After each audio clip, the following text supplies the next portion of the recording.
Hello guys, welcome back to the channel. Joffrey Noodle Legs here today with another Noodle film review. Today we're looking at a 1970s British slasher film. Yeah, a British slasher film. They're very hard to come by. This one is called Killer's Moon. This is on 88 Films. This is the first sort of edition. It's got the slipcase, it's got the Blu-ray movie, it's got a really cool poster, and it's got a really cool booklet. Now, this film's been out a little while, and I've always sort of like thought about picking it up, but then I thought maybe it's not kind of for me because British and slasher films are not the sort of thing you tend to think about, but I thought I would give it a go, and I purchased it, and so I thought I'd give it a little review for you.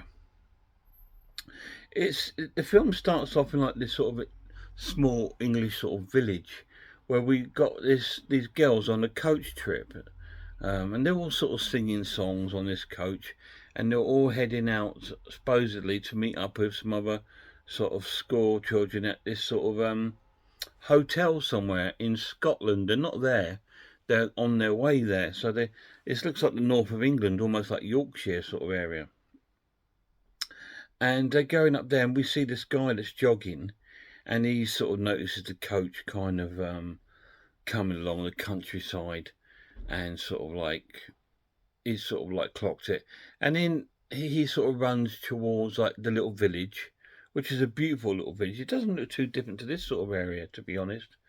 Um, he runs towards the village, and he goes down towards the river to have a drink of water, as you do. And the coach sort of pulls up into the town square because it's got some sort of problems. So the coachman gets out to investigate, and the jogger's there seeing if he can help. And the girls get out just to stretch their legs and look into the river and stuff. And then you see all this sort of smoke coming out of like the radiator of the coach. So it's obviously out of water. So they then put water into the coach, and they then go back on their way, and off they go. Oh, excuse me. And then we join a couple in the tent. We see this woman and this guy sort of like in the tent. I think the woman's a local woman, and the guy tent's like someone just sort of visiting there. Anyway, she hears these strange noises coming on the outside of the tent and gets spooked, so she wants to go and goes off.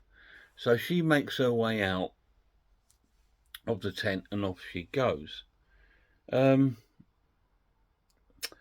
the jogger turns up at the tent, and he's apparently friends with the other guy that's in the tent, and they're just friends, and they're sort of talking about things that are sort of like, was she good and all this sort of thing. So we've met them. We then see the bus again, Britain's #1 coach driver, crashing it this time into something, and so the bus is now stranded, and so the girls are stranded with nowhere to go. So they sort of head out with the teachers because they said, "Well, I'm not going to sit here waiting. We'll walk and try and find a hotel somewhere." So they all leave the coach and go looking for a hotel. We didn't see this uh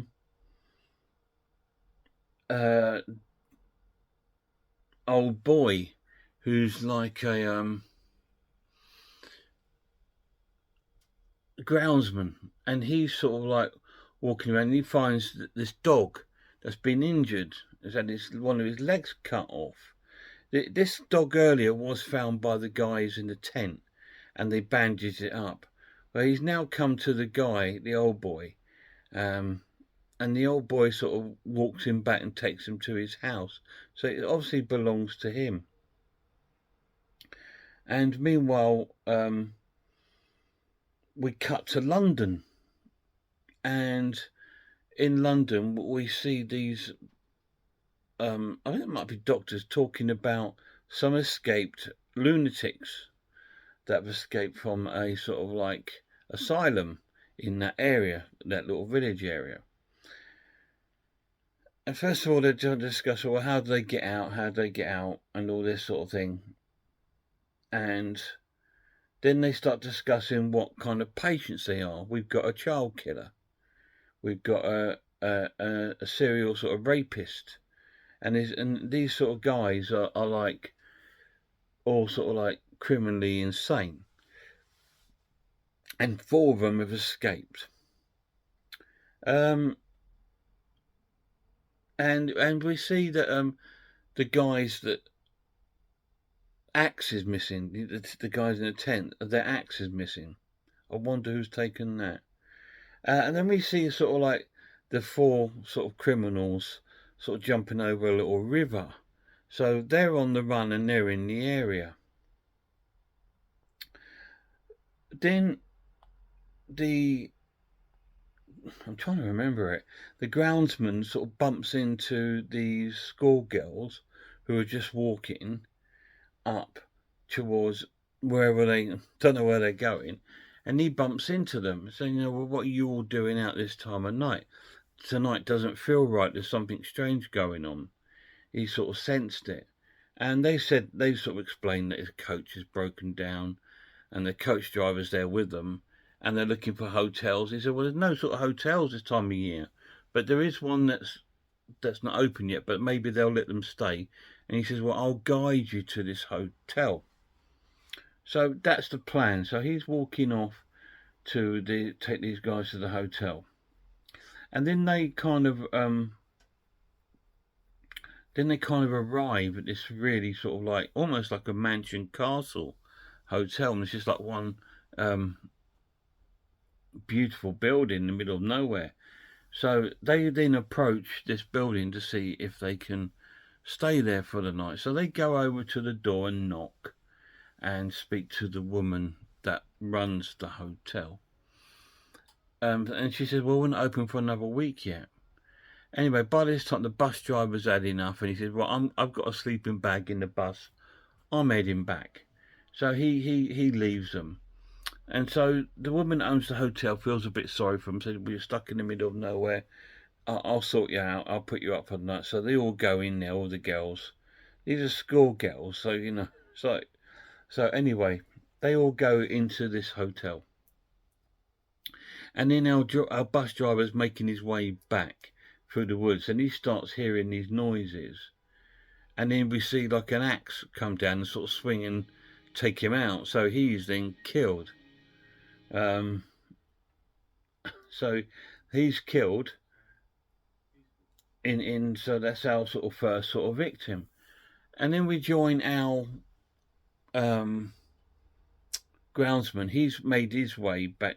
He's at the house in the hotel with the girls and the woman that runs the hotel, saying, look, you know, there's something strange. Don't go out tonight. Don't go anywhere. Just stay in safe. And he heads his way out and heads back home, where he sort of gets home and he sees his wife. And he tells her that if he looks at something strange happening tonight, he says, I don't think it's poachers. I don't know. Just something strange. Obviously, because their dogs had a leg cut off and stuff like this. So he heads back out again and leaves his wife in the house. And we see these pair of white trousers approaching the house. So this is one of our killers. So he goes into the house because it's not locked. I suppose these little country houses, they don't feel the need to lock the houses. And you see him in the house, and he picks up the cat and starts stroking it and that. And then he picks up a knife and he cuts the cat's leg off. So this is obviously one of his lunatic things. I think that there is one there that's got like things of animals. There's another one that's supposed to be religious, with sort of like believes everyone's a demon. We've got the child rapist, and we've also got the killing guy. So it's just like they're not a nice sort of bunch of people. The child killer. So he cuts the tail off this cat, and then flings it onto the floor. And then the woman comes into the room, and she's sort of like, leave me alone sort of thing. He backs her into a corner, and then he strangles her and kills her, and she's dead. So this is how the sort of film goes. It's like and then we cut to like back to the hotel, and the woman who runs the hotel is worried about her own daughter who's not turned up home yet. And I think this is the girl that was with the guy in the tent earlier. She's not turned up yet. So one of the teenage schoolgirls says, well, I'll go looking for her. I'm not scared of anyone. So she goes out into the woods and starts looking for her, and then she comes across that dead body. The guy that's been, the bus driver has been killed by the axe. So, and then she gets a jump scare and bumps into one of the two guys with a tent. And they take her back to the tent and try and find out what's happened to her. And they told her that their axe has gone missing. And she says, yeah, this guy's been killed by an axe. And anyway, so they're talking about getting the police. And that's all I'm going to tell you. The film then goes on to these killers stalking these girls in this beautiful hotel. And it's a really good slasher movie. For a British slasher movie, it's really, really cool. There isn't many. Let me bring this down a bit, guys. There isn't many British slasher films. And this is a corker. It's a really good film. And I'm just so glad I picked it up. I was debating picking it up just because, it's something you have not heard of or not seen. It's an old 70s film. You think, is it going to be good? Is it going to be, and it turned out to be awesome. And it's got a really cool reversible sleeve, which I've put up. And I like the poster that comes with it. I'll show you the poster. Quite a good size poster. So, and there's the poster. Really, really neat. Really, really cool. And it's a really cool film. And I was surprisingly shocked about how good it was. It was being brilliantly made. It's not really cheaply made. It doesn't feel like a cheap horror film. It looks like almost like the same sort of thing like a Hammer film would have been made with a sort of budget. And it's really, really cool. So the pluses of the film, the transfer is amazing. It's really, really cool transfer. It's really crisp and clear. The story is amazing story, really, really cool. I love stories like this though. Lunatics escaping asylum and stalking college kids or whatever, It's kind of really cool. Obvious, but very cool. The cast is really cool. They've got a couple of actors that I recognise and a couple of the women actors. Don't know their names. There's the old woman that runs the hotel. She's been in the sitcom Citizen Smith with Robert Lindsay, and one of the teachers, I think she's the wife of the husband of another sitcom, 80s sitcom called Just Good Friends, and I've seen her in that with Paul Nicholas. So there's two faces that I recognise in there. So that's really, really cool. The acting is really, really cool. I really enjoyed it. And there's and the kills are quite cool as well. The atmosphere in the film is the winner though. It's got a really sort of cold,